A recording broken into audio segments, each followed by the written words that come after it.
A very good morning, students, and welcome to e-learning classes of economics. My dear students, in previous lecture, we covered the quantitative instruments of credit money supply by RBI. Now, in this lecture, that is lecture number 5, we are going to cover the remaining topic, qualitative instruments of credit control and your money creation process. My dear students, qualitative instruments are those instruments of credit control which focus on select sectors of the economy. ये पूरे पे focus नहीं करता है, सिर्फ select sectors पे focus करता है. इन इंस्ट्रूमेंट्स की हेल्प से हम मनी सप्लाई को इंक्रीज और डिक्रीज कर सकते हैं. Basically what are the instruments of qualitative? Number one is the margin requirement. See, the margin requirement of that refers to difference between current value of security offered for loans and the value of loan granted. Margin requirement का मतलब क्या होता है?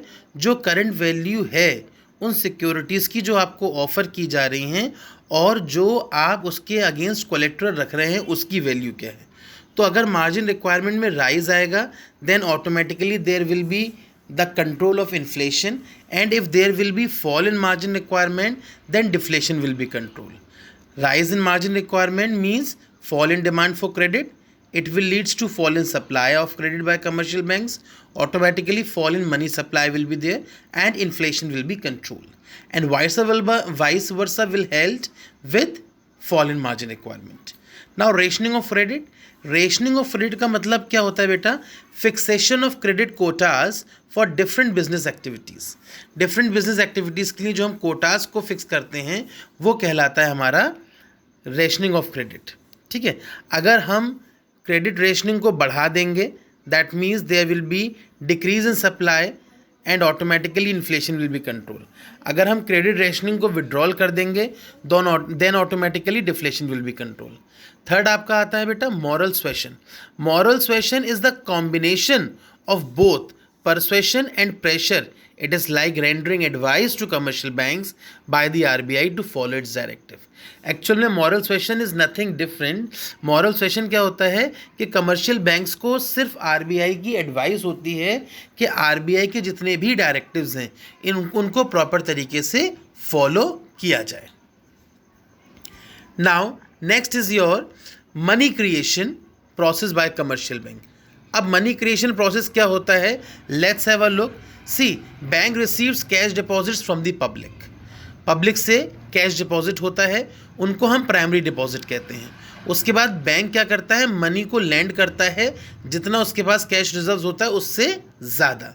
Money is lend by the commercial bank not in the form of cash but in the form of credit entries.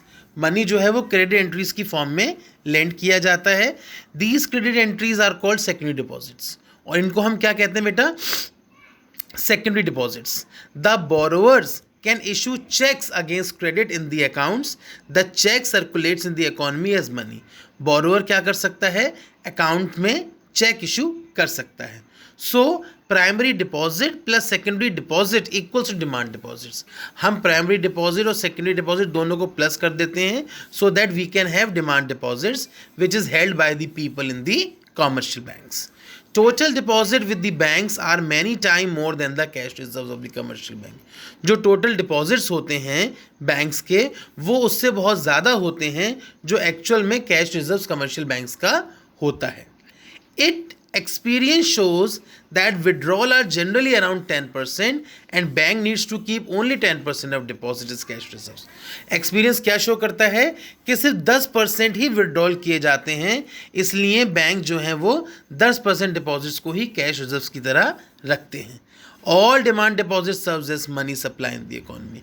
जितने भी demand deposits हैं वो सब मनी सप्लाई की तरह एक्ट करते हैं. Demand deposit serves as money supply is called bank money. उसको हम क्या कहते हैं बेटा? बैंक मनी कहते हैं. So this is basically the money creation process by commercial bank. इस तरीके से कमर्शियल बैंक्स मनी को क्रिएट करते हैं. Now what is credit multiplier? Your last topic of this chapter कि credit multiplier. Credit multiplier refers to the number of times the commercial banks can create credit per unit of their cash reserves with RBI. कितने number of times commercial banks create कर सकता है credit को जो उसके पास, जो RBI के पास cash reserves हैं उसके अकॉर्डिंग, वो कहलाता है credit multiplier. Credit multiplier equals to 1/CRR। Credit multiplier कैसे निकलता है? 1/CRR। So that's all from this chapter. बाकी सब आपने पिछले चैप्टर में पढ़ लिया था। इस चैप्टर में आपको क्वालिटेटिव इंस्ट्रूमेंट्स पता चल गए, margin requirement, rationing of credit and moral suasion, आपको मनी क्रिएशन पता चल गया और क्रेडिट मल्टीप्लायर पता चल गया। That's all from this lecture. Thank you.